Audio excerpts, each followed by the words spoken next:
Welcome to episode 6 of Modern Monarch. I am your host, Eddie Mead, aka Elmer. Everything here you hear that is not a quote from something is my opinion. I am an independent musician, songwriter, parapolitics researcher, esoterica enthusiast, and Montauk boy. This podcast will mainly cover such topics as mind control, ritual abuse, mental illness, substance abuse and addiction, music, sus Wisconsin, and more, viewed through a lens of dialectical materialism. I will maintain a balanced approach of presenting grounded research based on extensive reading and people's personal experiences. It will especially focus on a specific investigation of mine into decades-long countrywide conspiracies.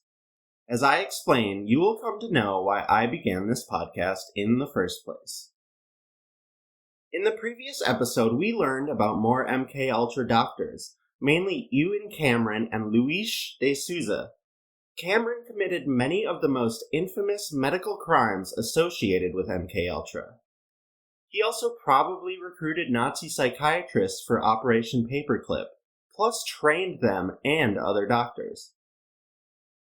One of these may have been Dr. Souza, a supposed Uruguayan, though likely of German or at least European origin, though I am still working on unveiling his entire history.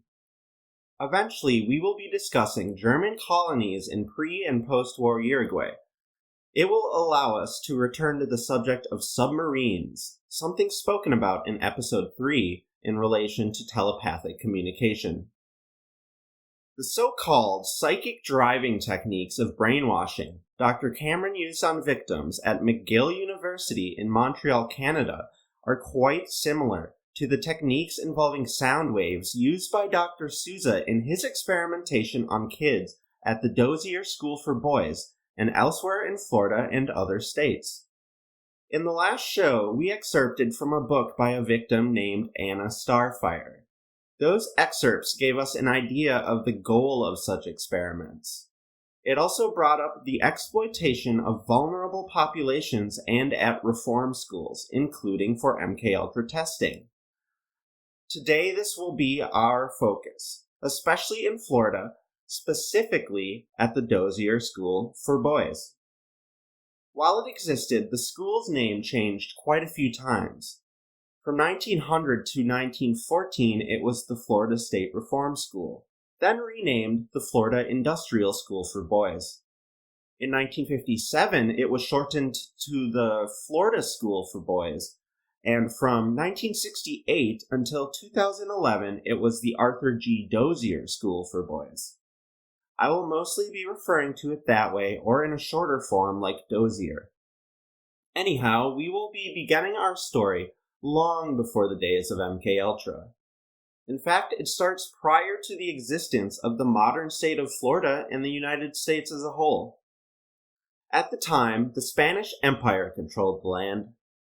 One city of theirs was St. Augustine, founded in 1565 on the site of a former Native American village. In St. Augustine, on the shore of Matanzas Bay, there is a fort named the Castillo de San Marcos. Originally made of wood, the fort was built after the city was attacked in the late 1500s. In 1668, English buccaneer Robert Searle attacked, and this prompted the Spanish to rebuild Castillo de San Marcos as a masonry fort. It is considered the oldest masonry fort in the continental United States.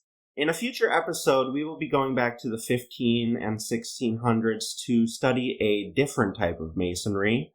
I won't get into that today.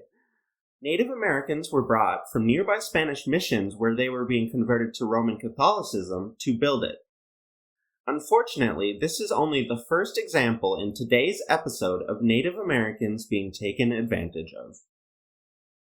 The fort remained in the hands of the Spanish Empire until the 1763 Treaty of Paris, after the 7 Years' War, when it was exchanged to the British in return of Havana, Cuba's capital, and Manila, capital of the Philippines, back to the Spanish.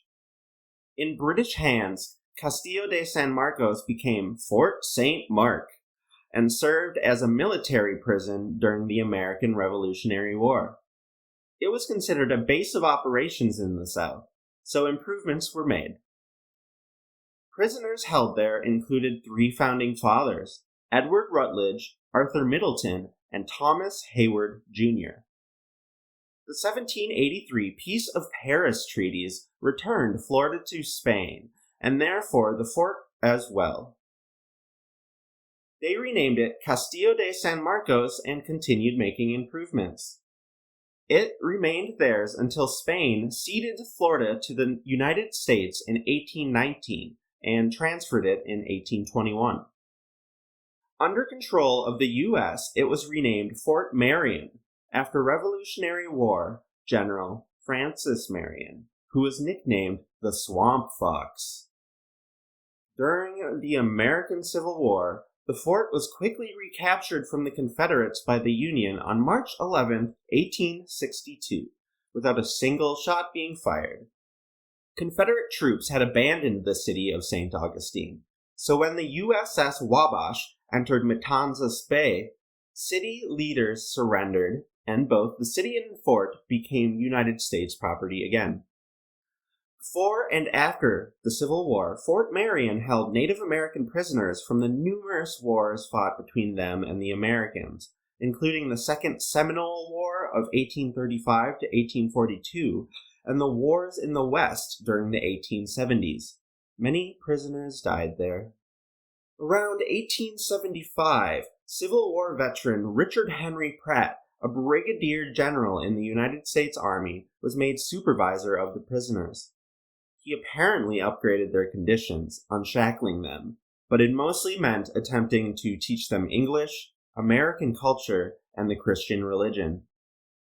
Pratt's motto was, and these are his own words, quote, "Kill the Indian, save the man," end quote. He was inspired by his experiences there and began a campaign to create American Indian boarding schools. That's right, listeners, we have Richard Henry Pratt, among other evil fucks, to thank for the residential schools that are now infamous for the beyond terrible treatment of young Native Americans. The United States federal government authorized him to open the Carlisle Indian Industrial School in Pennsylvania in 1879. From then until its closing in 1918, it was considered the flagship boarding school for Native Americans in the U.S. Nearly 8,000 Native American children from 140 tribes were enrolled there while it was open. We will be getting an idea of what they may have experienced in their time there. As it was an army barracks prior to its use as a boarding school, it is now part of the U.S. Army War College. In 2024, Sleepy Joe Biden designated it a national monument. The purpose of residential schools, such as Carlisle, were to assimilate Native children into Anglo-American culture. This was considered a process of quote-unquote civilizing them by the white people who planned, built, funded, and ran the schools. In the U.S., they were established by the Bureau of Indian Affairs, up to about 450 of them at their peak, and over 500 in total over the course of the 19th and 20th centuries. The Carlisle Indian Industrial School's curriculum served as the basis for that of the other schools. Native children were taken far from their families and taught that their culture was wrong. They were given English names, American clothes, and their long hair was cut short. Speaking their own language was forbidden, and they were forced to study and practice the Christian religion. Discipline included corporal punishment and solitary confinement. The children were tortured and abused, including sexually. They were underfed, and the schools were overpopulated, so the diseases that killed many kids were able to spread very easily. Some were beaten to death, others committed suicide. Sometimes kids even had to bury their own friends in the school cemeteries. Countless Native children died. and bodies are still being discovered to this day. Many of those who survive suffer from PTSD, mental illnesses, and abuse substances to cope. Similar schools were also used widely in Canada. We will be reading excerpts from a book titled Murder by Decree, The Crime of Genocide in Canada by Reverend Kevin D. Annett. Its subtitle is A Counter-Report to the Truth and Reconciliation Commission, which is a reference to the Canadian government's commission on the genocidal crimes committed in their residential schools. Kevin Annett is a former United Church of Canada clergyman known for uncovering and documenting the murder and genocide of Aboriginal children by the Church and Government of Canada. There are a few quotes placed at the beginning of Chapter 1, titled Part 1, The Crime, and I will read the last of them. Quote, "If I were to choose to kill off half the Indian children under our care, there is no better instrument to use than your typical residential school." End quote. Said by Neil Parker, Indian Affairs Superintendent in 1949. The chapter has a section with the title Experimental Mind Control, MKULTRA and the Residential Schools, which we will now hear in full. Quote, "School survivors therapists have long pointed out the prevalence of Stockholm Syndrome characteristics among many of their patients, whereby those who suffered the most extreme tortures and deprivations in residential schools nevertheless identify with and even defend the system and avoid confronting their torturers. But this tendency is part of a larger pathology deliberately engendered by church and state in these schools, especially after World War II, when military researchers flocked to the isolated and secure environments of residential schools to exploit the perfect young test subjects interned there. In hindsight, the creation of a large pool of such human guinea pigs, preconditioned into split personalities by the degree of their torture at a young age, became a Cold War purpose behind the residential schools. After 1952, the CIA MKUltra program required such a population of prepared test subjects for their extensive research into mind control and how to fashion unquestioned obedience in soldier and civilian populations. For its experimental human fodder, the agency drew heavily on captured populations found in prisons, asylums, and Indian schools. Two documented examples of this military-led research involving Indian children include the Sarah Hunter case and the activity of Nazi-trained medical researchers at the Cooper Island Catholic School before and after World War II. The Sarah Hunter story is told separately in the book by that name, and is a remarkable account of the extent to which Nazi researchers penetrated Canadian political and military circles during the 1950s and 60s. For our immediate purposes, the Cooper Island account is most relevant. In 1932, responsibility for the Catholic Indian School on Cooper Island on the west coast was given to the Montfort Order, a Dutch-German Catholic sect with ties to fascist movements in Europe.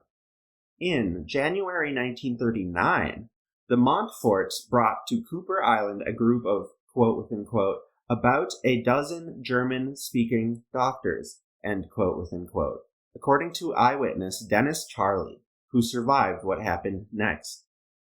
Quote-unquote, "They took us out in batches of 25, boys and girls," end quote-unquote, recounted Dennis on his Penelakut Indian Reservation near Duncan, British Columbia.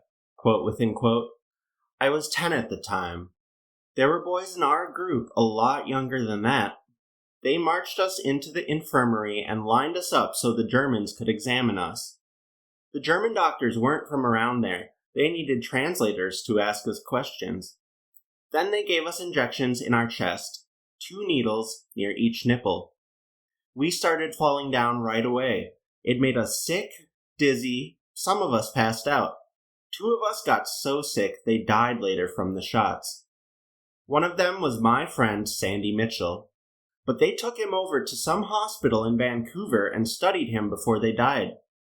Another boy told me he'd seen Sandy on the ward with him. He was all bloated up and oozing some bad shit. But they told us he died of pneumonia. End quote within quote.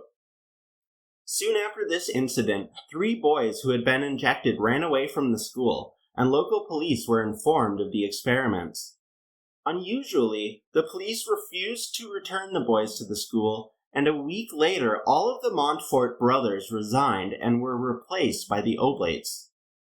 The German doctors vanished until 1947, when some of them reappeared again. Arnold Sylvester, who had been one of the boys in the original group injected, recognized one of the doctors living in the town of Duncan, but the tight security around Cooper Island prevented any further inquiries. While not going into detail about the Sarah Hunter case, it is relevant to note that one of the children who was killed at the Calgary Air Force Base when Sarah was held there from 1956 to 1958 was a boy named Sandy Mitchell, the name of the Cooper Island boy supposedly killed, quote within quote, at a Vancouver hospital, end quote within quote. According to Sarah, among the test subjects tortured and killed by the head doctor at the Calgary base were, quote within quote, lots of local Indian kids, and some even were brought from the West Coast from some Catholic school there, end quote within quote. The doctor's official name was Major Bob Armstrong, and he carried the SS tattoo designation 091374SS. On October 2nd, 1998, shortly after the IHRAAM tribunal, Kevin Annett received an anonymous phone call from a man who claimed to be a retired member of the Canadian Civil Service. The call came from an unlisted number. At one point, the recorded conversation reads, "You're just scratching the surface, but it still has a lot of people here concerned." Concerned about what exactly? You had some people from Cooper Island at your thing. I can't let them talk about the German connection. What connection? The whole thing, the gentleman's agreement with the Americans and the churches. They provided the kids. The force brought them to us. By force, you mean the RCMP? Yeah, that's correct. Cooper Island was isolated and perfect. Lots of the D&D, Department of National Defense research money went there. And to Calgary, the Lincoln Park thing you mentioned, that was bang on. With Sarah Hunter? Correct. It all came from the Pentagon originally. How to make the perfect obedient soldier. The Germans had started up the research before and during the war, and we perfected it. The churches were cooperative from the start. The agreement was they'd provide a quota every year and have them delivered. Are you talking about children from the Indian residential schools, just so we're clear? Correct. It went on for years, at least from 46 to the 70s, well, maybe earlier. The Catholics had their own thing going too, but lots of that is classified, but known to lots of people. But there will never be an official acknowledgement, no way in hell. That's why we never spoke. This is only for you, understood? Okay. Hell, nobody'd believe you anyway. End of quote. Earlier in the book, there is a section titled A Chronology of Genocide in Canada by Church and State, 1840 to 2015, which is a timeline that mentions what we just heard and more. Quote, January 1939. Cowichan Indian children are widely used in medical experiments conducted by, quote within quote, German-speaking doctors, end quote within quote, at the Catholic Cooper Island School in British Columbia. Many of them die, according to 2 survivors, but this RCMP suppresses inquiries by local police. 1940 to 45. Under the cover of war, involuntary experimental research is commenced on many residential school children by the Defense Research Board, or DRB, in Ottawa. The research includes drug testing, deliberate starvation, behavior modification, pain threshold studies, chemical weapons testing, and sterilizing methods. These tests are conducted in the schools, at military bases, and at special laboratories and Indian hospitals run jointly with the United Anglican and Catholic Churches, and will continue for decades. 1946 to 48. Hundreds of Nazi SS doctors and researchers are granted citizenship in Canada under the joint British-American Project Paperclip and work under cover identities and military supervision in the aforementioned experimental programs. End quote.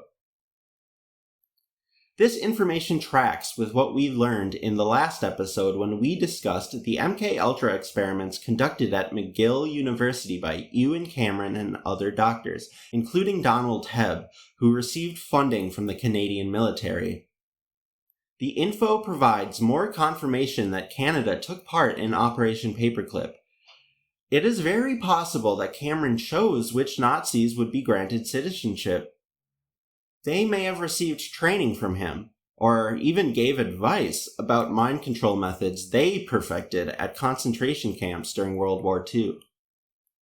To bring everything we have learned so far today full circle, it is important to note that Adolf Hitler greatly admired how the United States genocided the Native Americans, including the use of concentration camps and the residential schools we are talking about. His Lebensraum, or living space, policy is influenced directly by the concept of manifest destiny in the U.S. He even referred to Eastern Europeans as Redskins, a term used to describe Native Americans. Everything covered on this podcast connects in ways big and small, near and distant. For example, we began episode 1 with the arrest of a pharmaceutical company owner in Florida just a few years ago, and it has not taken us long at all to return to the state, which will be the main setting of this show for the foreseeable future, like it or not. It is a truly haunted place, but so is the entire country, having been built on the blood and bones of millions of indigenous people. Anyway, we were on the topic of McGill University in Montreal. It is mentioned in Murder by Decree, the book we have been reading from, in a horrifying context. You will understand what I mean after this excerpt. Quote, Quebec, Montreal. Allen Memorial Institute, McGill University, is still in operation since opening in 1940. MKULTRA Experimental Center. Massive graves of children killed there are north of the main building, on the southern slopes of Mount Royal behind an old stone wall. End quote.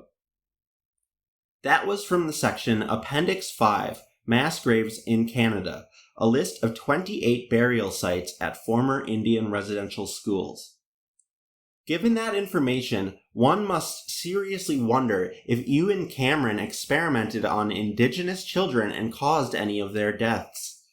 We already established in the previous episode that medical experimentation by McGill's Department of Psychiatry, which he was the chairman of, resulted in deaths. Let's return to Florida in the late 1800s, where the imprisonment of Native Americans at Fort Marion spurred the idea for residential schools.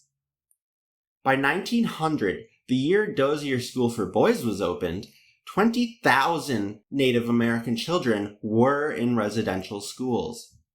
While Dozier housed some Native kids, it had more from different populations, such as African Americans and impoverished whites. We will now begin to learn why and how they were exploited and abused there.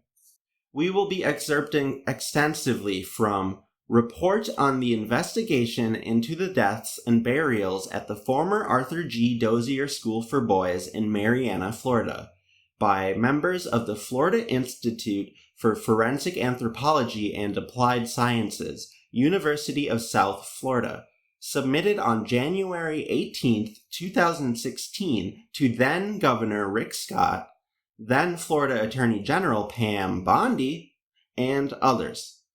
Reading now, skipping parts of lesser relevance. Quote, Era of segregation in the New South under Jim Crow. To understand the creation and development of the school, it is important to contextualize the laws and practices at the time with regard to a lack of prisons, the convict lease system, and segregation. Following the death of Ossian Hart, 1821 to 1874, who served as governor of Florida from 1873 to 1874, gains for freedmen, or freed blacks, secured after the Civil War in 1865 during the period known as Reconstruction began to be rapidly eroded. Hart was a reform-minded Republican governor who had openly opposed secession and championed rights for freedmen to the disdain of the opposing Democratic Party. The Democratic Party during this period of Florida's history was focused on ensuring white power and control and negating civil rights for blacks, especially freedmen. Hart's death signaled a decline of the Florida Republican Party and an eventual shift in control of Florida's state government to the Democratic legislature. By 1895, laws enacted by a Democratic-controlled legislature in Florida as well as elsewhere throughout the South resulted in complete oppression of blacks under restrictive laws known as Jim Crow that mandated segregation at every level. Segregation permeated every aspect of life in Florida and throughout the U.S. South until the passing of the Civil Rights Act in 1964.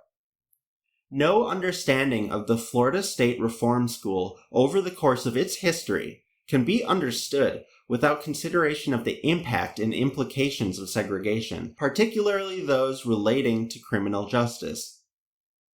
By the end of the 19th century, Florida did not have prisons, but relied on the convict lease system to house and maintain individuals convicted of crimes. This system placed men, women, and children together into labor camps. Typically, individuals arrested were taken to the courthouse for trial and imposed with fines.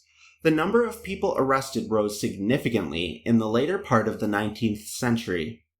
In his book, One Dies, Get Another, Mancini wrote, quote, "Vagrancy was a widespread offense in the South throughout the late 19th and early 20th centuries, one that frequently led to outright peonage, but in Florida it was most pervasive."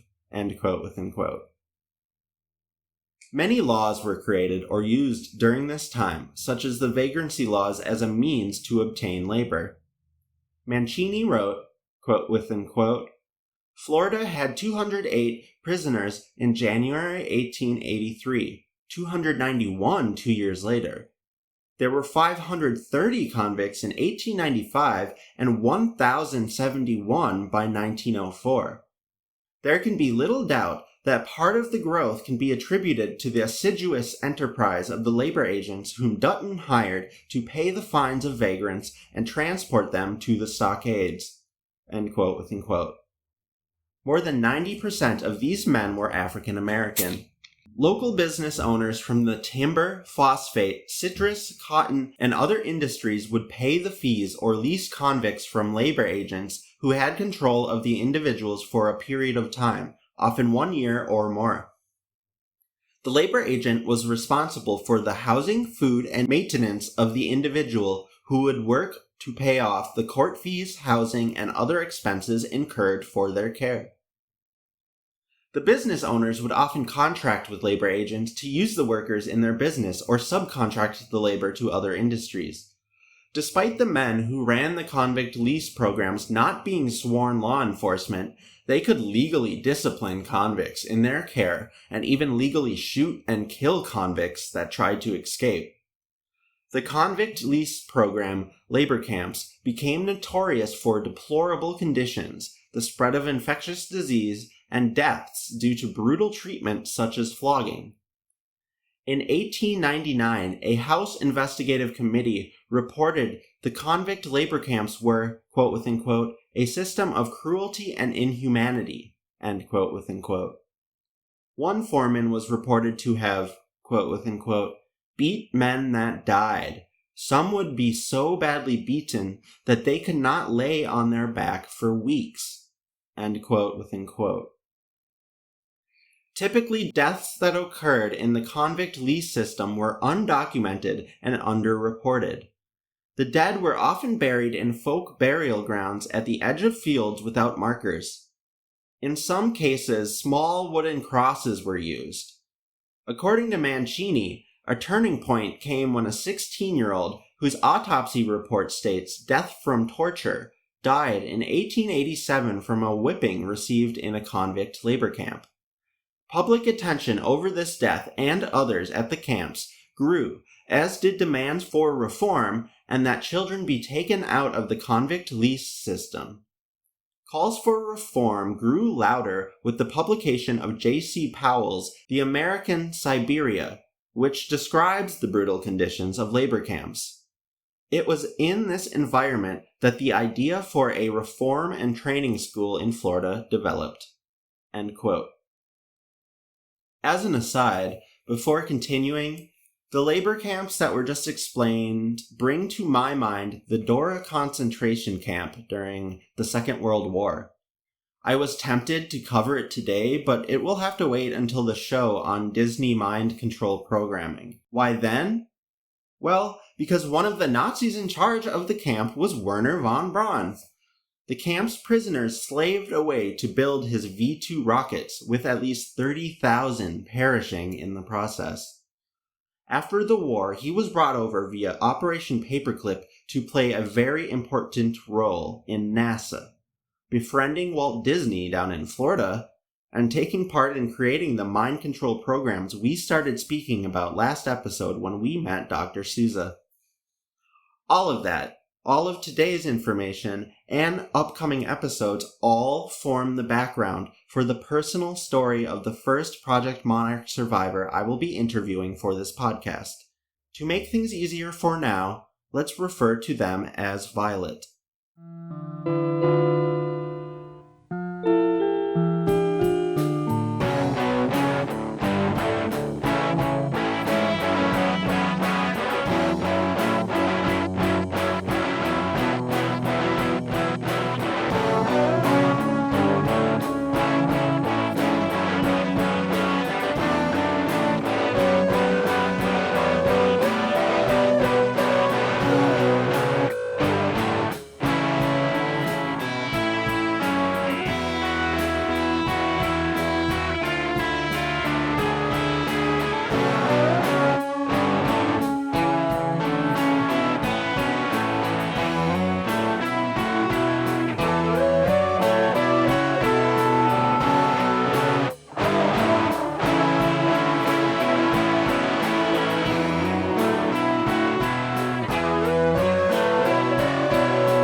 Returning to the report we are reading from now, quote, "The Florida State Reform School, also known as the Florida Industrial School for Boys, or FIS, and most recently as the Arthur G. Dozier School for Boys, first opened on January 1st, 1900, and grew to almost 1,400 acres of land. Children were committed to the school for criminal offenses, such as theft and murder. But the law was later amended to identify minor offenses including incorrigibility, truancy, or dependency, which propelled the school to become the largest training and reform school in the country at the time.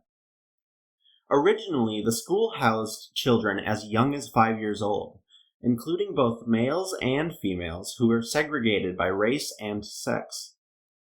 Girls were committed to the school until 1913, when the law was amended and a new and separate school for girls was constructed. Daily activities include dormitory assignments and work, and school responsibilities were dictated in the context of a system that racially classified people as white or colored. From the time the school opened until 1968, it was segregated into two completely separate campuses called Department 1 for white and Department 2 for colored students. Throughout this report, the terms white and colored are used when necessary, following the documentation practices used in historical records and the school documents consulted. Spatially, the South Department/school was for whites and was called Number 1. The North School was for African Americans and other races, e.g., students identified as non-white, and was referred to as Number 2. Beginning as early as 1901, reports of children being chained to walls in irons, brutal whippings, and peonage surfaced. For example, during the first 13 years of operation, there were more than 6 state-led investigations. End quote. Then the school cemetery is mentioned, which we will cover later in the episode. I will quickly note that as this podcast has progressed, I have taken constructive criticism into account and made an effort to balance the amount of excerpts I include with my thoughts and explanations of readings in my own words. While I could just read large portions of this report to you, and I kind of am anyways, I will instead do my job as the podcaster to condense it as much as feels right, while still giving you all the necessary information. In the school's early years, funding came from state appropriations, specifically the aforementioned convict lease program, as well as $50 per child fee paid by the county that sentenced them, and money raised by the school's farm and business activities. The convict lease program provided $250 per inmate. Apparently this was not adequate, as school officials pretty much immediately began complaining to legislators. After just 1 year, in 1901, the Superintendent Rawls wrote that the sentences were not long enough to benefit the inmates. However, what he wrote to the Board of Managers in 1906 seems to indicate that his main concern may not have been for the children. Quote, "Having so few inmates makes the crop come in slow. I fear we will not finish gathering the corn by January." End quote.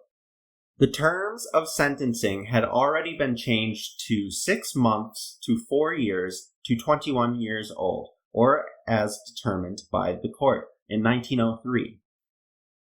The rules were also soon changed so that any child considered quote-unquote unruly could be sent there, whether or not they had committed a crime.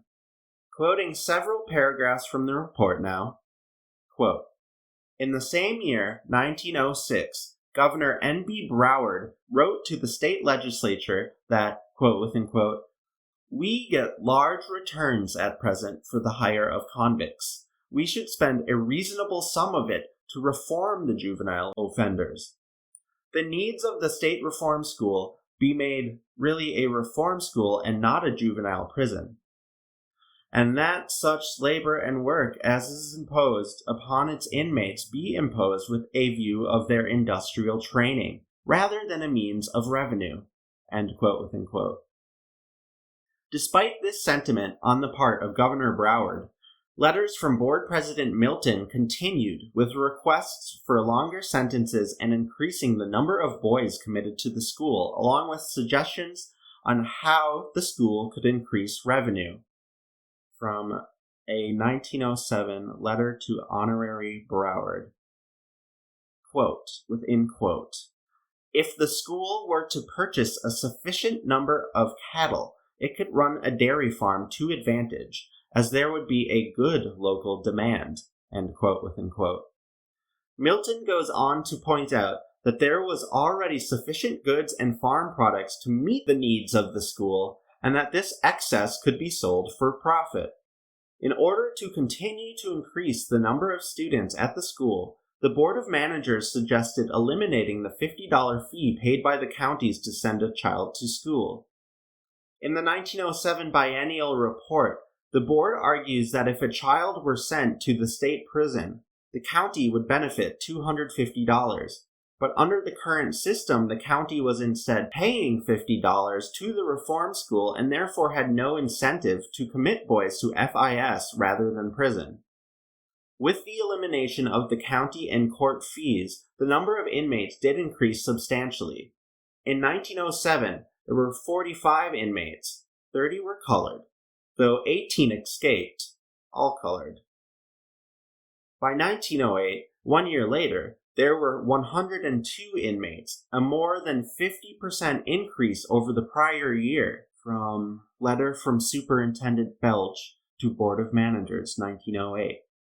Belch further reports that at this time there were 200 acres under cultivation and that more than $2,000 in profits were made from the sale of bricks, timber, cotton, and the boys' labor. Lundgren wrote about the original intention for creating the school versus the harsh reality of its practices during the first half of the century. Quote within quote. The intent of the lawmakers must be presumed to have been entirely honorable. Records remaining in existence, however, show that an enormous gulf existed between benignly worded intent and actual practice. End quote within quote. Children sent to the reform school continued to be hired out for labor, in addition to working the farm and industries of the institution itself. Financially, the convict lease program, which provided a vehicle for the state to rent out inmate labor to private interests, was very profitable for the state of Florida. By 1913, revenues from the program were over $3 million, and children as young as 10 years were hired for labor with adult prisoners to work in phosphate mines and turpentine and cotton farms. Between the years 1903 and 1913, 6 legislative investigative committees were formed to investigate the school and found that children as young as 5 years were in irons and chains. Children were hired out for labor, unjustly beaten, and without education or proper food and clothing. Furthermore, throughout this time, financial and administrative records were not well maintained at the school. Persistent problems from inadequate medical care, a lack of educational instruction, and unsafe living conditions were written about in the repeated state investigative reports. Below are a few examples.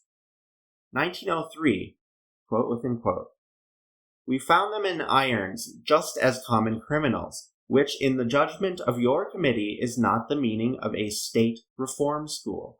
We have no hesitancy in saying under its present management it is nothing more nor less than a prison where juveniles are confined." End quote within quote. From letter to Honorary Frank Adams, President of the Senate from Legislative Investigation Committee, June 1st, 1903. 1909. The schoolrooms were in very poor condition and without desks. The inventory as listed in the biennial report was greatly falsified. The president of the Board of Managers had accrued large debts and was detaining boys past the age 18 years up to 20 years, presumably for labor. 1911. Report of Special Joint Committee on the State Reformatory, House Journal, found that Superintendent Morgan, quote within quote, at times unnecessarily and brutally punished, the instrument of punishment being a leather strap fastened to a wooden paddle, end quote within quote. The committee further said that the school was more like a convict camp, without care for the sick, poor ventilation, overcrowding, and inadequate food. They wrote, quote within quote, "The Negro School impressed your committee as being more in the nature of a convict camp than anything else we can think of." End quote within quote. 1913. The health conditions were very bad, and one member of the board would not accept the biennial report. Additionally, the governor called for a medical report which subsequently came from Dr. N.A. Baltzell, a local physician who was hired to serve as the school's physician. In an appendix to the biennial report of the Board of Managers of the Florida State Reform School, Baltzell reported that, quote within quote, "The general health of the school for the entire has been unusual, that is, excellent. Some conditions have not changed, namely overcrowding, particularly on the colored side," end quote within quote. Boys at this time were overcrowded and slept 2 to a bed, or 4 on bunk beds which only provided for, quote within quote, 200 cubic inches of airspace per boy. though the national standard called for 600 cubic inches, end quote within quote. Baltzell's report also stated there were 170 inmates at the school. 50 were white and all male except for 2 girls, and the rest were colored. He recommended that the quote within quote infirm and imbecile, end quote within quote, children not be sent to the school in the future as they needed special care, end quote. The 6 investigative committees in a single decade did not do much to improve conditions for the children at the school. It seems that there was not much need felt to change this, however, since the free child labor was making the school and local industries quite a bit of money. Quote, in 1906, the school built a brick-making machine that produced more than 20,000 bricks a day, enough to sell throughout the community. Quickly, the school reported earnings from selling the bricks, as well as selling the timber, cotton, and hiring out of child labor. The school-made bricks were also used to build many of the buildings, and some are still on the grounds today, and were also recovered in some of the burial shafts excavated at the Boot Hill Burial Ground. The second notable industry arose when the school bought a printing press and created its first publication, a school newspaper called The Light. After the development of the printing department, nearly all paper materials for the state government in Tallahassee began to be printed at the school. The printing industry at the school quickly generated more than $250,000 in revenue. In a letter from Superintendent Van Landingham on July 1st, 1926, on the issue of constructing a printing plant, he wrote that it was, quote, within quote, first, to train boys in good trades, in order that they may leave the school prepared to earn a living. Second, to do all of the state's printing at a saving to the taxpayers, end quote within quote. The school paper later changed its name to the Yellow Jacket, and on October 11, 1930, the first paper under the new name was published. The Yellow Jacket had a circulation of more than 1,700 papers, and was the primary paper for the region in its earliest years. Several important articles about the graveyard and school deaths were reported in the Yellow Jacket, though most deaths were not reported there. End quote. Issues of the Yellow Jacket were incredibly helpful as a source while writing today's show. The report we have been reading from states that eventually the school was the subject of numerous theses and dissertations written by Florida State University students. They were created with approval and participation of various superintendents of the Dozier School for Boys, including Arthur Dozier himself. What was written in these documents forms a lot of the prevailing official narrative of the institution's history, especially the Edwards paper of 1968, which only discusses 4 specific boys who died there. Obviously, more information has come to light in recent decades, but the older sources contain the same stories and consistent themes that are repeated today. Another excerpt now. Quote, for example, one consistent theme throughout these documents is that the school's early history was highly problematic, but in contrast, by the 1940s and beyond, major reformations occurred, and the school was finally able to live up to its original intent. Reformations included racial desegregation and the hiring of black personnel, mental health treatment provisions, and plans/programs for helping youth integrate into the community. Lundgren wrote about changes to the institution during 1946 to 1967, or what he refers to as the Dozier era. Black personnel were hired as teachers and house parents for the first time in 1947. The Kiwanis Club Mariana Plan to help wards in their communities began. Creation of the new Division of Child Training School in 1957 also provided for the Okeechobee Branch School, which opened in 1959. A new quote-within-quote treatment approach, end quote-within-quote, for emotionally disturbed boys was adopted, and by 1966, racial desegregation was accomplished. In an interview with Superintendent Arthur Dozier, conducted by a graduate student from Florida State University, Morris, 1949, Dozier describes how the school had been transformed from a prison and labor camp into an industrial school. Dozier describes the situation, as paraphrased in Morris, 1949, as developing many of its policies and measures in reaction to runaways. He describes the lockups or dark cells used for isolation, bars on all windows and doors, and armed security guards who carried guns. There was also a school jail known as the dark cell, where boys slept on planks without sunlight. Dozier told Morris that these practices were abandoned and replaced with, quote, sticks and belts, end quote, and an individual rating system which was implemented in 1931, end quote. So a rating system for students' behavior was set up. Grub was the lowest rank that boys could be, which would mean they had misbehaved, because when they first arrived at the school, they were ranked a rookie. Above that was explorer, pioneer, pilot, then ace. If a boy made it to ace, the highest rank, they were rewarded by being allowed to go into town alone in the afternoon to see a movie. On the other hand, if they behaved badly, they were often brought to a small building near the cafeteria to be physically punished. Continuing, quote, despite the overall reforms and new educational and developmental programs that were created in the 1950s and 1960s and led to significant improvements, the school was still subject to negative reviews from state investigative committees, congressional hearings, and public opinion.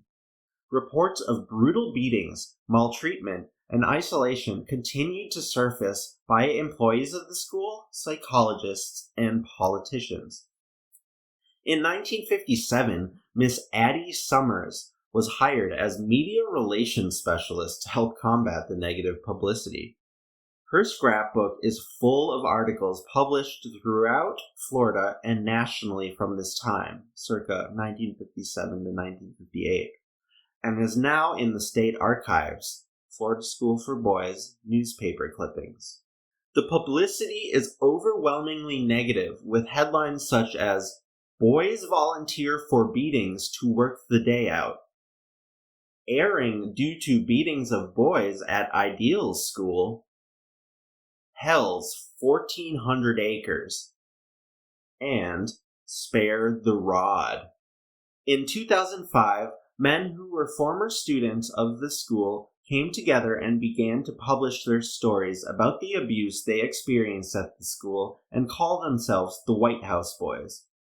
The information and experiences they shared prompted Governor Charlie Crist to order a special investigation by the Florida Department of Law Enforcement, or FDLE, in 2008-2009. Subsequently, several investigative reports by the FDLE and later the Civil Rights Division of the Department of Justice were issued. End quote.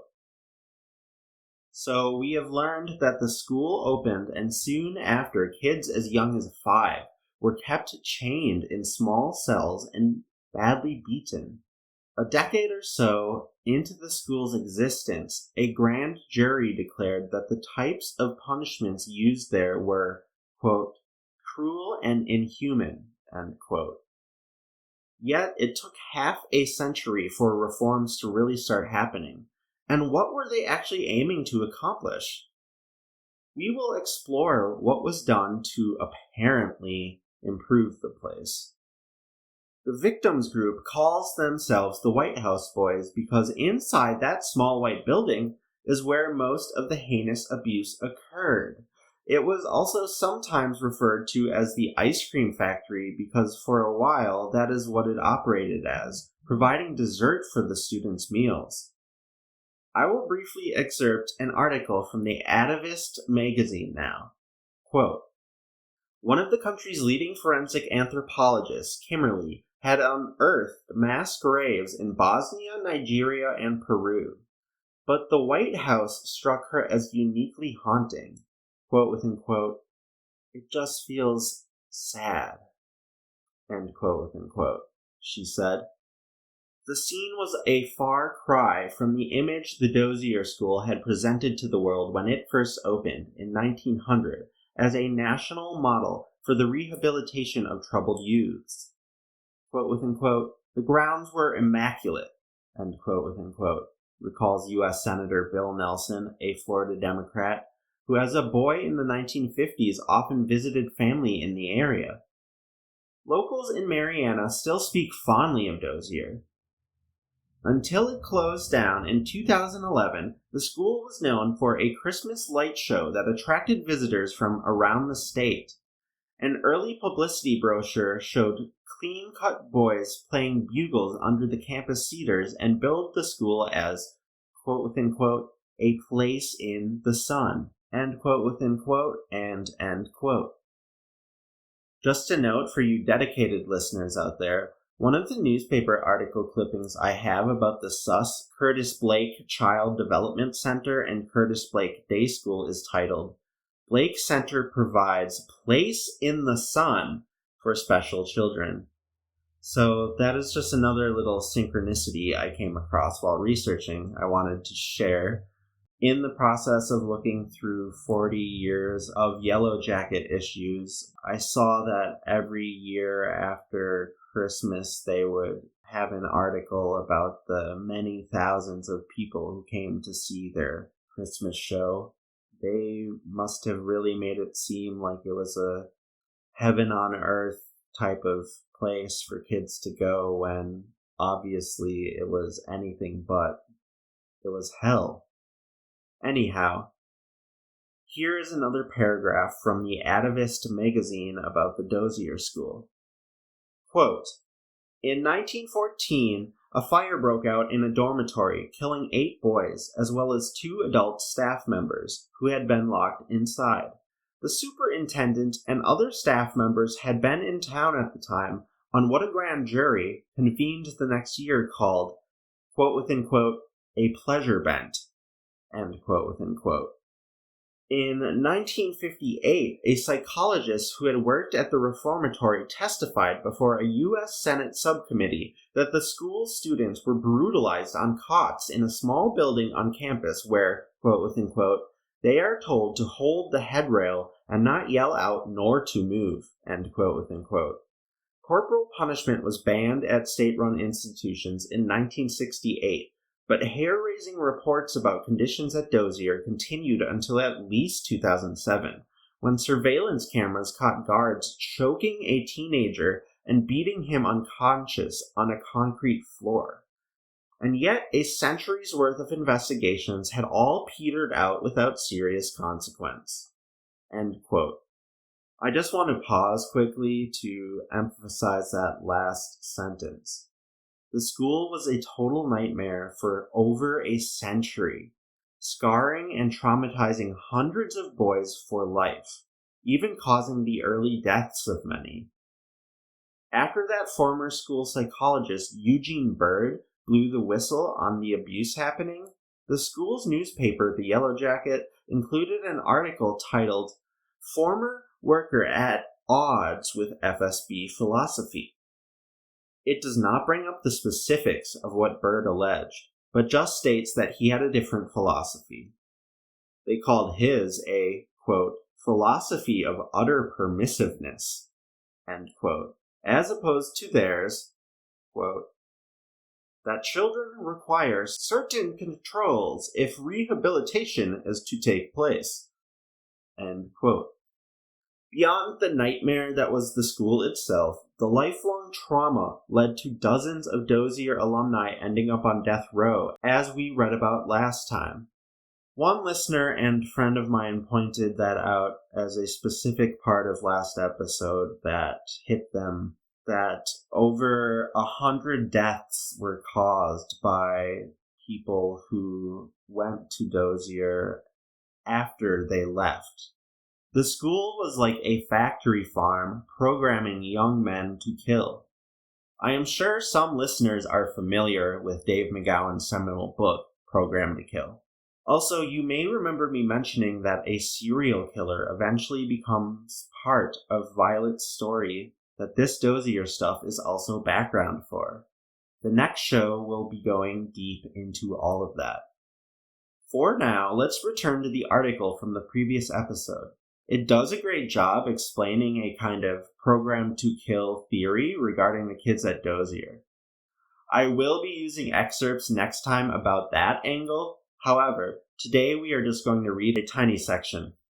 It is from The Marshall Project, filed at 5 a.m. Eastern Daylight Time on July 14, 2025, and written by Leonora Lapider Anton.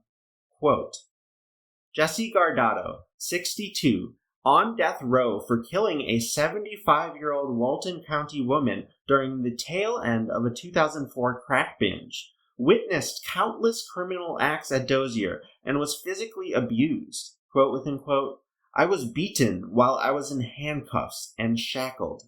End quote within quote, he said in court documents in his case.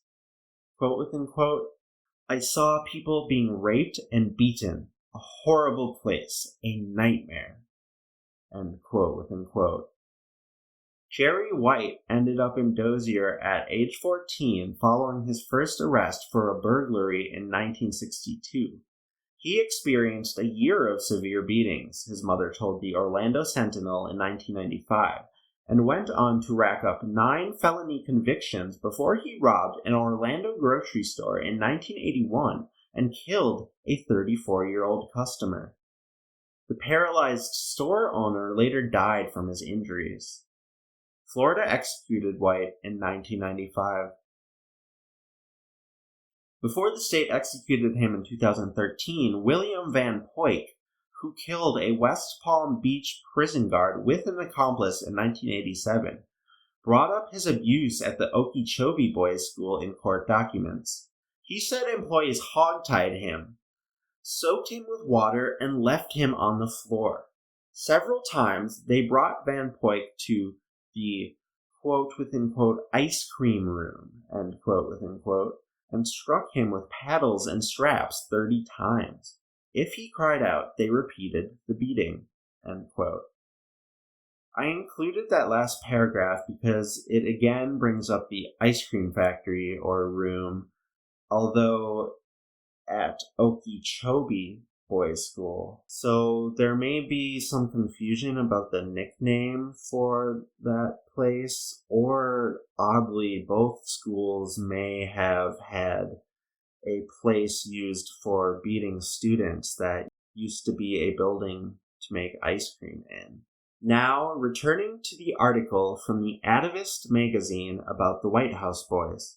Quote, at the meeting and in other testimonials, the White House Boys described bizarre and abhorrent behavior by staff that extended beyond beatings. During the psychological evaluations they were forced to undergo at the school, many students recalled the staff social worker Robert Curry asked if they ever had sex with their mothers. Some students recalled him rubbing their shoulders while he questioned them. Others spoke of being sexually assaulted in a basement area known as the rape room. Robert Straley, now a 66-year-old novelties distributor in Clearwater, had been sent to Marianna in the early 1960s for running away from home. One night, he claimed, Tidwell and a tall man he hadn't seen before woke him up and drove him to the campus administration building. They led him down a set of stairs into a dank room and flicked on a dim light overhead, illuminating a bed. End quote. I'm going to let you listen to Robert Straley continue telling his story. I was actually beaten twice more by Tidwell and a pockmarked-faced man who I never knew who he was. He only seemed to be there at night. And Tidwell came in and sat down on the edge of my bed and grabbed me by the arm and took me into another room and told me, you were smoking, and if you tell me you weren't, you're going down. Well, I was going down, and they beat me about 25 lashes and told me, hold that rail and quit crying and don't scream. And, they did that twice. And that was so horrible in the middle of the night just to have these coming and not even another boy with you for comfort, you know, being taken down by these two men that you just thought were monsters. You know, I was only 13. You know, I'd never been in a fight, never got sick, and I didn't know anything about pain, you know, let alone brutality. And then one night they came in, and all I felt was a hand around my mouth, and before I knew it, I was out of there just like that. And they put me in a car, and I thought, oh, here we go again. They're going to beat me again, you know. But they went to some place, and it was dark, and I couldn't see anything. And at that time, by the administration building where the White House was, it was a little bit lit up, you know. And they took me out, and they took me down a set of stairs. They had a flashlight, and they opened a key and took me in the room, you know. And that was so bad that I couldn't describe the nitty-gritty details. I wouldn't want you to. It's I can't even go there. My mind won't let me go there. But what I can remember is Tidwell on his knees on my back, and I could feel the little bones in my body crunching. And I thought, oh my God, they're going to kill me. And the next thing I knew, I saw the cottage lights in the distance, and they were hazy and orange colored, and were swinging back and forth, you know. And when I was deposed, I told them this to the FDLE, and a girl that was typing stopped, and she said, like you were being carried? And I said, yeah, I never thought of that, you know. And didn't realize it, but she was more than just typing. She was also a psychoanalyst of some sort. And I don't remember them taking me to bed. I remember getting up. I was very sore, I understand. you know, and my chest hurt, you know. I understand. Let me say this. You've mentioned a couple of names, including Tidwell and a doctor. And I just want to say that these men have not been charged, have not been convicted of any crimes. I was 13. I was a year over the hill. Right. I just want to say that they are innocent, and in this conversation, it is your experience of what happened to you and what you say. I was but devastated when I found out you Right. had to be 12 or under. I got you. You know, because rape of 12 and under and capital murder, that's all they get you for now. Right. You know, because of statute of limitations and sovereign immunity. Right. But Dee Dee, the FDLE did seem to go out of their way to try to discredit Robert's story.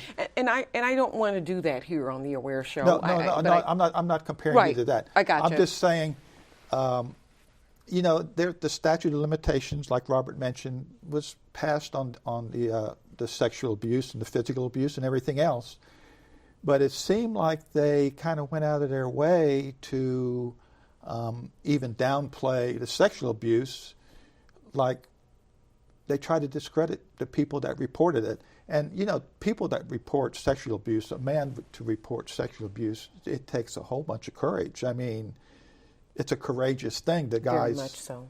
Very much And so. I can I wasn't congratulate. the only one. Yes. Remember Captain Nelson? Yes. He was a man. Again, the names. Yeah. Let's just be leery of. Oh, You know, this was a victim. This was a victim. right, and he got right. right up there, and he was a big man, you know, and working on a boat, tough guy, you could tell.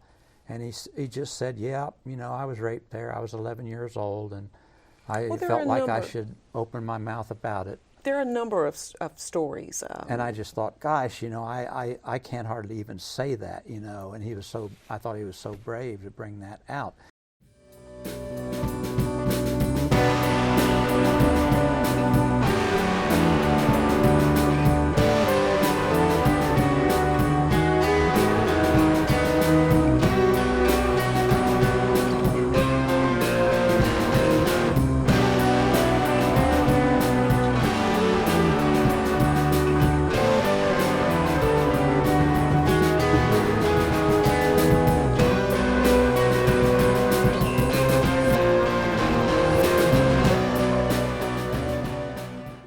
Alright, let's hear more of Robert Straley's story. To reintroduce last episode's main character, Dr. Souza, and his special, Souza Soup.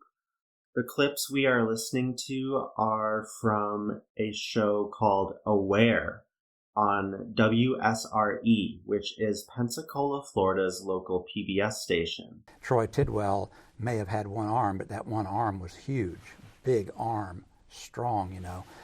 So I went up to the nurse, changed my clothes, went up to the nurse, and she said, okay, go in there and clean that boy up, and then mop the floor, you know, and put the bloody towels in the bucket, set the bucket in the room, you know. So I went over to him, and I got a small and thin, not very deep metal pan and some peroxide, and I half and half, that half peroxide, half water. And I got over to him, and I kind of put my arm, and I said, I took the towels off, and he was moaning and groaning, and, you know, I said, I'm going to lift you up just a little bit and slide this tray under you, or try to, you know. And he was young. He was maybe a year older than I weighed 105. He might have weighed 115 pounds. He had a very youthful boy's face, nice-looking kid, you know. And when I took those towels off, I couldn't believe what I was seeing, because I had never seen anybody beaten that bad. Where his skin was gone. You know, on his buttocks was like raw hamburger meat, if you can imagine that, being red, blue, bloody, you know, and just a mess, you know, and it shocked me. You know, I thought, oh my God, you know, this could happen to you.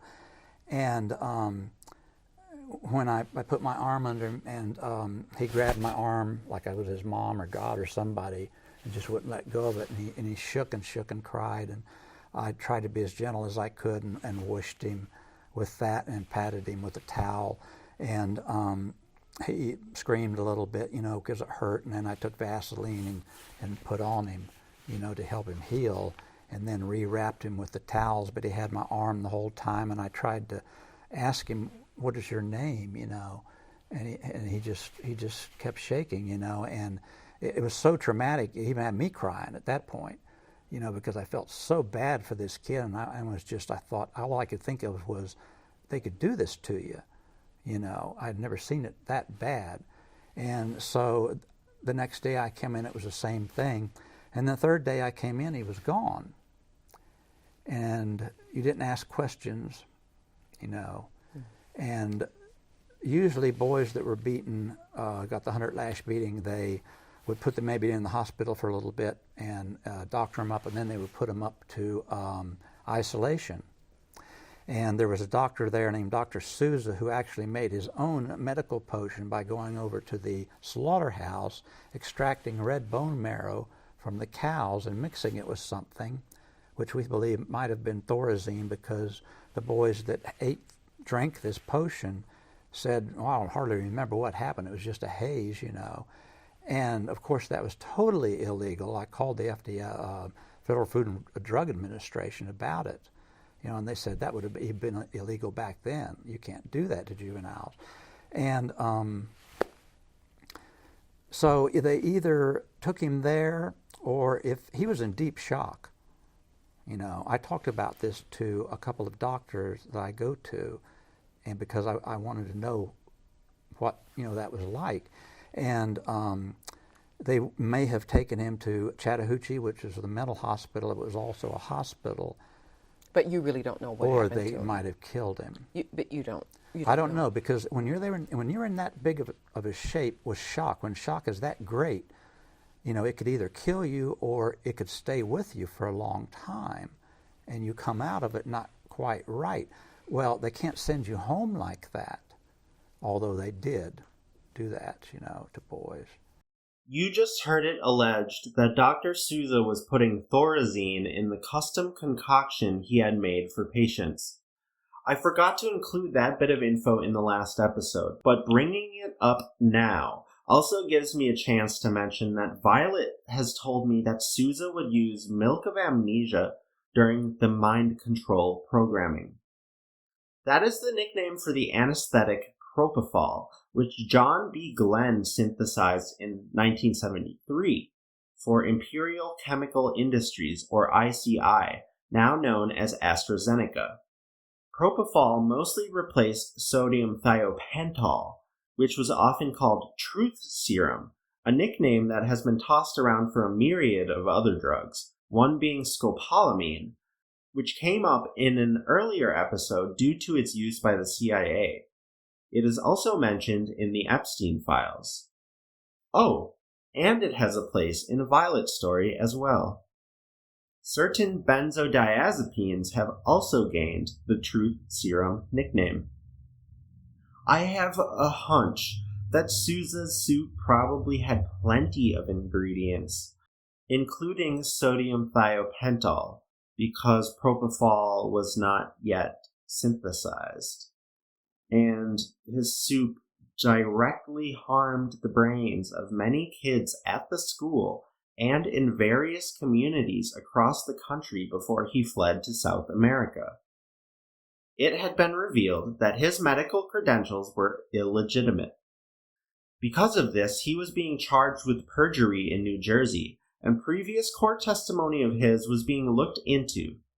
After all, he was, I am opining, a Nazi psychiatrist brought over via Operation Paperclip, much like Joseph Mengele. So something like an experimental mind control potion to be used on children was sort of his forte. Last episode, we heard a very brief portion of the deposition of Troy Tidwell, mentioned just a tiny bit ago.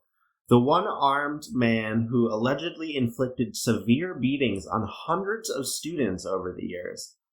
The deposition is another valuable source of information I am using for this episode. For example, it's how I originally figured out the ranking order for Dozier students from Grub to Ace. I am now reminded of something from a newspaper clipping about Dr. Sousa that I did not get to last time. Let's take a peek at the end of this article on page 15 of the Tallahassee Democrat, published on Sunday, January 7th, 1962.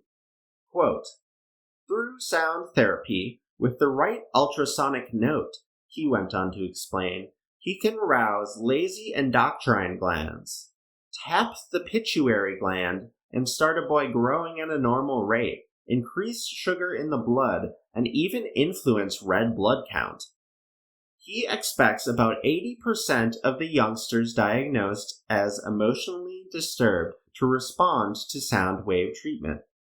Sound therapy," he says, "is, quote within quote, absurdly cheaper, end quote within quote, than other treatment methods.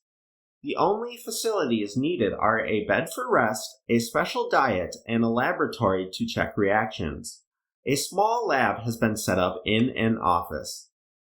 Arthur Dozier, director of child training schools in Florida, said he is keeping an open mind on the experimental project but believes the results to date are hopeful. He called the program a down-to-earth approach and said behavior of the treated boys is undergoing noticeable improvement as observed by the school superintendents. He ranked pilot. One student, who only 2 months ago was receiving 3 or 4 behavior reports a week and who had stolen a knife and threatened to kill his mother, has improved so much he has not received a behavior report since. He now ranks pilot in the citizenship evaluation system, only one step from the top ACE rating. It was emphasized that in contrast to shock therapy, sound wave therapy is a pleasant experience, producing a feeling of well-being. The training school, parentheses, not a correctional institution, end parentheses, has a population of between 750 to 800 boys aged 11 through 17 years. They have been sent to the school by juvenile judges of Florida for offenses ranging from chronic truancy to murder. They represent the younger and less hardened group of juvenile delinquents. Others are sent to correctional institutions. The median age is 15. The most frequent offense for being committed is car theft. Received degree. Dr. Souza is a native of Montevideo, Uruguay, and received a degree from the University of Montevideo School of Medicine in 1935. He engaged in the private practice of psychiatry in Montevideo and Buenos Aires and did graduate work at the University of Paris and Prager Mental Institute in Vienna and in Milan, Italy, and Madrid, Spain. He came to this country as a member of the United Nations Committee on Mental Health, serving 4 years. During this time, he made the decision to become a citizen of the United States. He attended a refresher course set up at the University of Miami Medical School for foreign doctors desiring to practice in Florida institutions. He has been at the Florida School for Boys about 4.5 months. Dr. Souza has appeared before the Tri-County Medical Association, explaining the various forms of therapy being employed in the school project. Dozier said the doctors are vitally interested in the work. The psychiatrist resides on the school campus with his wife and teenage daughter, Rosemary. End quote. The pilot bit of that reminds me of the mention of Souza's office boy from last episode, who wanted to join the Air Force. The Graham Air Force Base is also in Marianna, Florida. Remember the excerpts my friend and research partner Clouds read for us last time from Anna Starfire's books about surviving MKULTRA? Those books contain mentions of the very same base, saying, quote, "The doctors and the CIA used the small Graham or Corey airfields for the transport of children and to bring in scientists and doctors." End quote. In the August 8, 1959 issue of the Yellow Jacket, Dozier School newspaper, there is this brief article, quote, "Govart is now flight instructor at Graham AFB. Guy Govart, former cottage father at the Florida School for Boys at Marianna, left the school Monday to accept a position as pilot training instructor at Graham Air Base, also located in Marianna. Mr. Govart will teach cadets to fly the T-28 and other training planes. He was a jet pilot in the Belgium Air Force before coming to the United States under the NATO program. He expects to become a United States citizen this fall." End quote. I'm going to bring that article up in the next episode as well, putting it in a context with possible heavy implications. I just wanted to share it with you very quickly today, since some of you conspiracy-minded listeners, for lack of a better term, may understand why it caught my attention. There are so many synchronicities popping up everywhere I look as I am researching this stuff.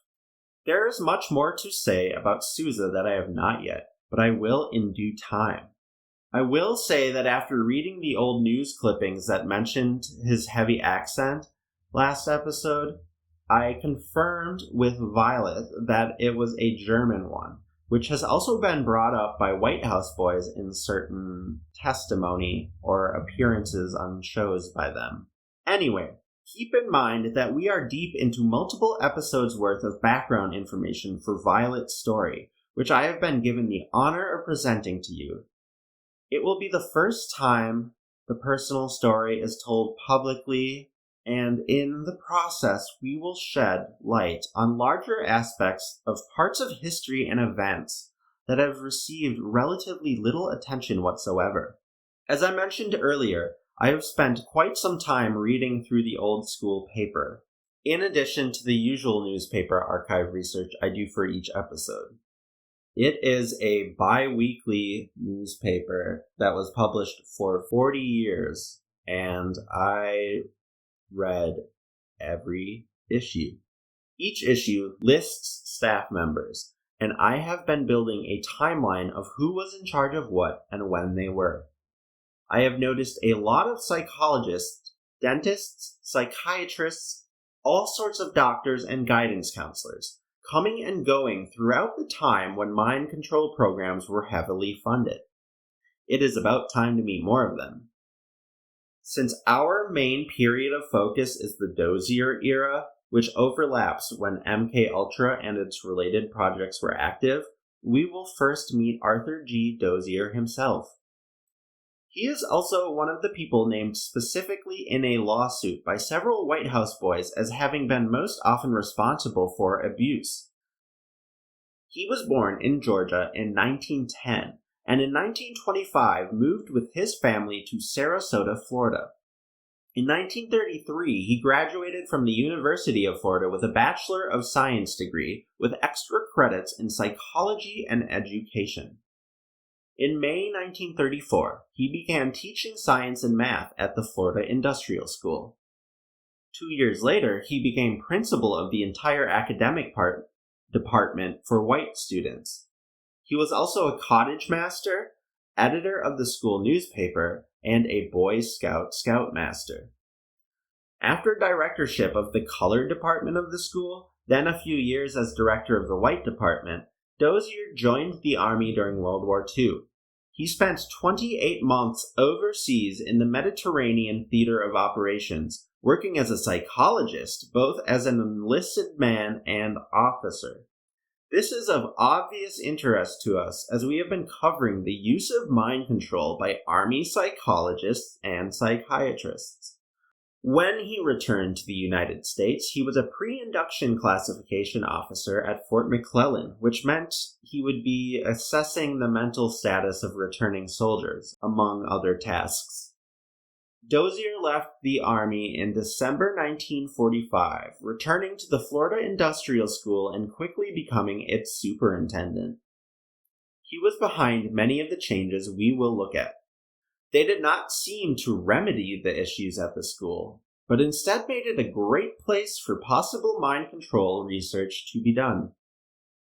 Despite the seemingly almost constant investigations revealing neglect and abuse, it appears that the school was looked to as a worthy example of how to run such an institution. Over the years, there were many visitors, such as psychologists, college students, staff from other schools, even government officials from other countries, coming to examine the programs and gain insight into new ways to deal with troubled kids. Arthur Dozier was often a speaker at conferences, and made a member or leader in some cases of different youth services committees and organizations. Just one of many examples, in 1958, while director of the Division of Child Training Schools of the state of Florida, he was named a trustee of the SUS Florida Sheriff's Boys Ranch for, quote, needy and neglected boys, end quote. We probably do not have time to get into that place today, especially since we are still in the 1940s on our loose timeline. Anyway, these were all things I discovered while looking through issues of the Yellow Jacket.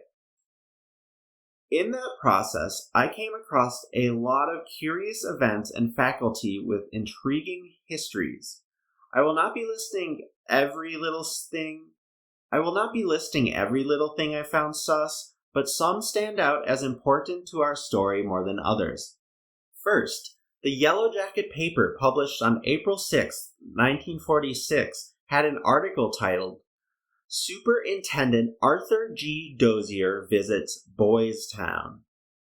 Yes, listeners, the Boys Town, in Omaha, Nebraska, infamous for its part in the Franklin scandal, which has at least briefly come up before in this podcast. In episode 4, we listened to a short clip of Paul Bonacci, a Franklin scandal and Project Monarch survivor.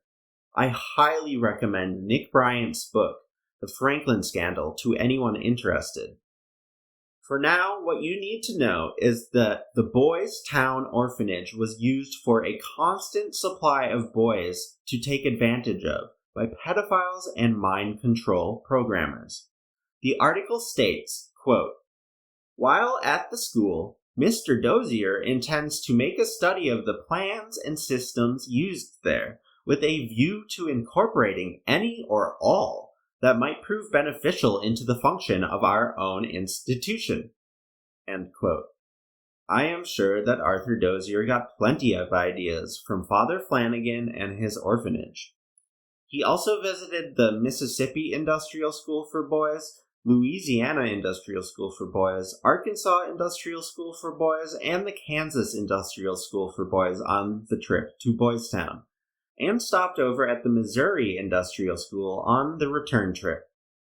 A month or so after Dozier returned, he addressed the local Rotary Club about his visits to the other institutions for boys. Rotary clubs are another of those sometimes sketchy civic organizations that gives wealthy and important people in communities the chance to get together and make plans, whether nefarious or not.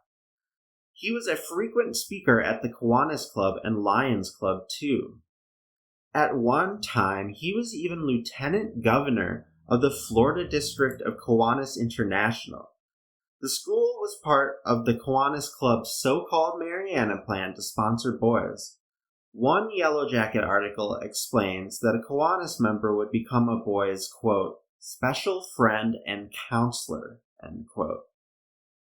Since we are on the topic of Rotary clubs, I actually just remembered that there is a very intriguing article about Dr. Souza in the Yellow Jacket that I am going to find really quick. Quote, Dr. Souza tells Rotarians about clubs overseas. Dr. Luis Souza, resident psychiatrist at the Florida School for Boys at Mariana, spoke to the Rotary Club at its regular luncheon meeting at Chipola Hotel on Wednesday on international aspects of Rotary. Dr. Souza has attended Rotary Club meetings in 25 countries. He has been a Rotarian for 12 years and was often a guest of clubs as a student in Europe and South America before becoming a member. He was introduced to the Mariana Club by Ralph Walker II, director psychologist of the Colored Department here. Rotary reflects the face of the country in which it functions, Dr. Seuss told the club.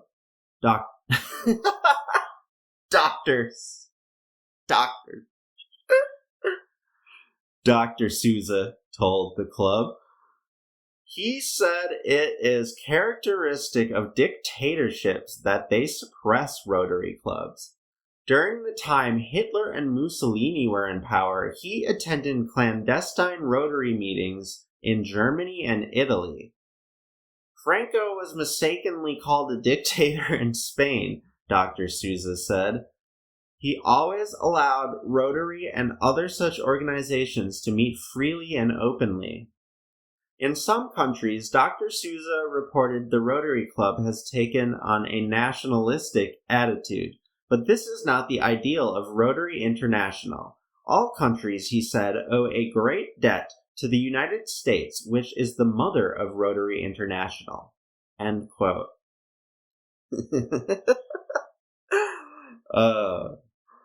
Apologies for breaking down during the middle of that Dr. fucking Seuss article. So, this article places Dr. Souza in Hitler's Germany and fascist Italy. Great stuff. It also shows that he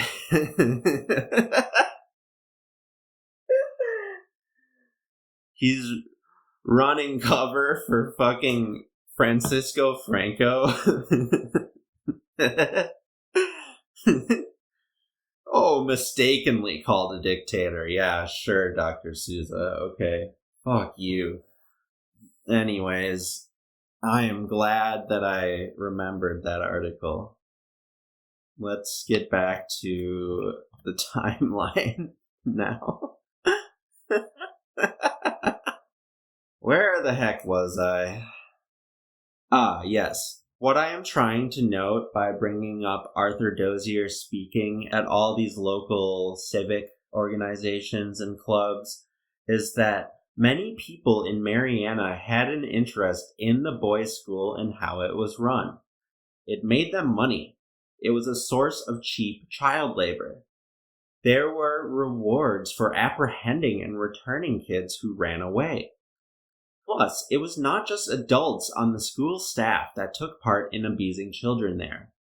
Let's listen to members of the White House Boys speak about a tiny bit of what I just explained.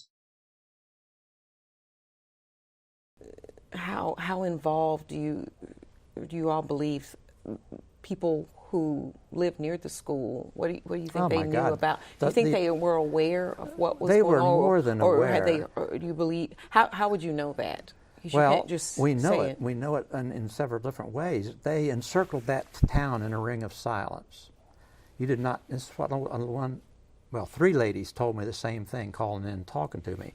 They said, you don't talk about the boys or what happened to them to strangers, because if you did, your barn could get burnt, your cattle could be poisoned, or you might get hit in the head by a hunter's stray bullet. And she said, by the way, that's the word out today.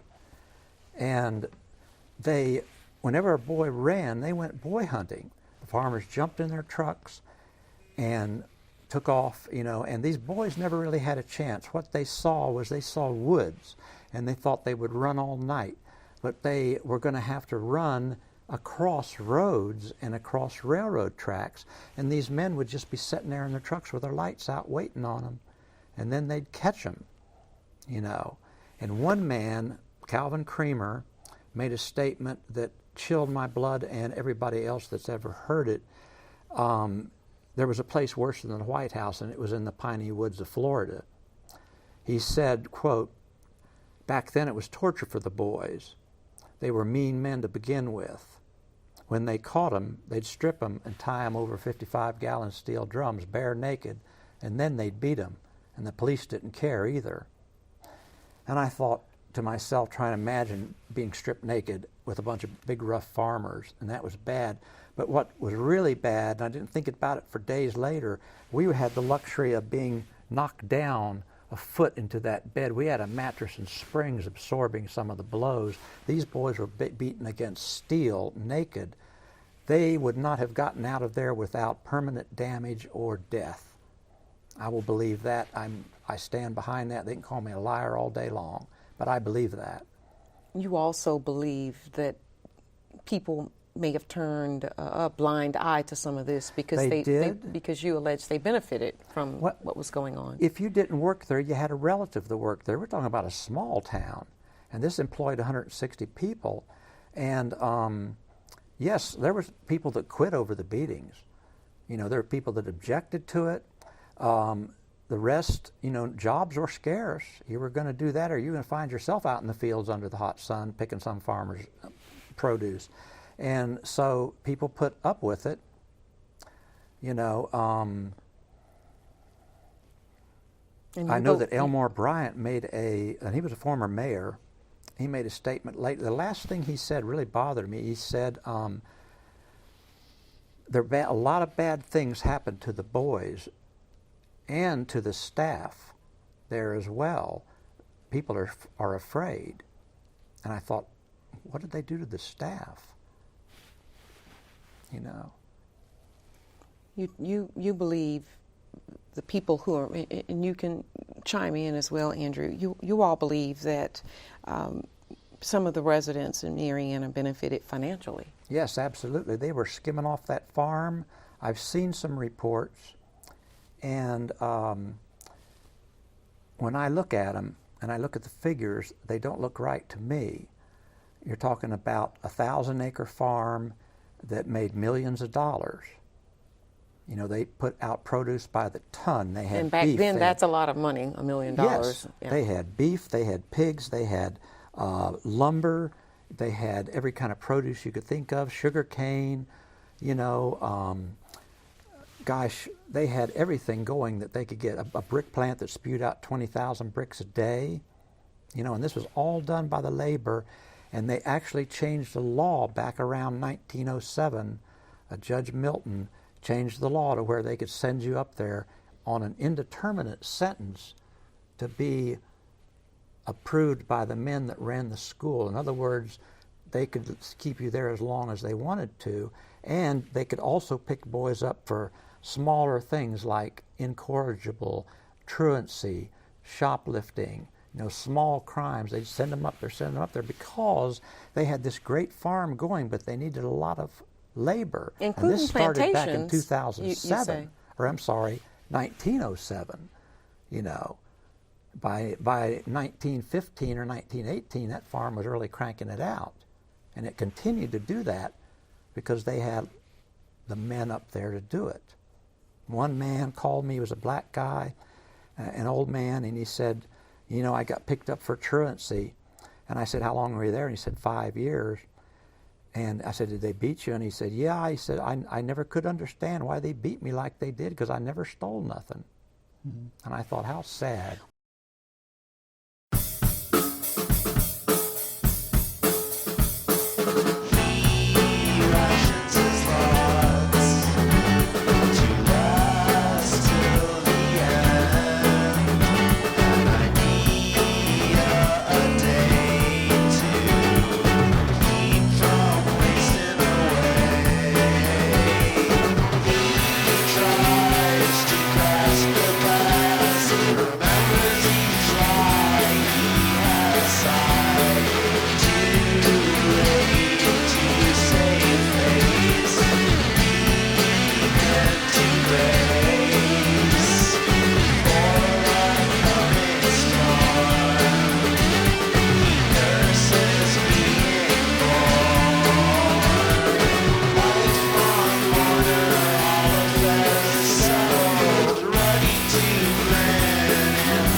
Into blackness I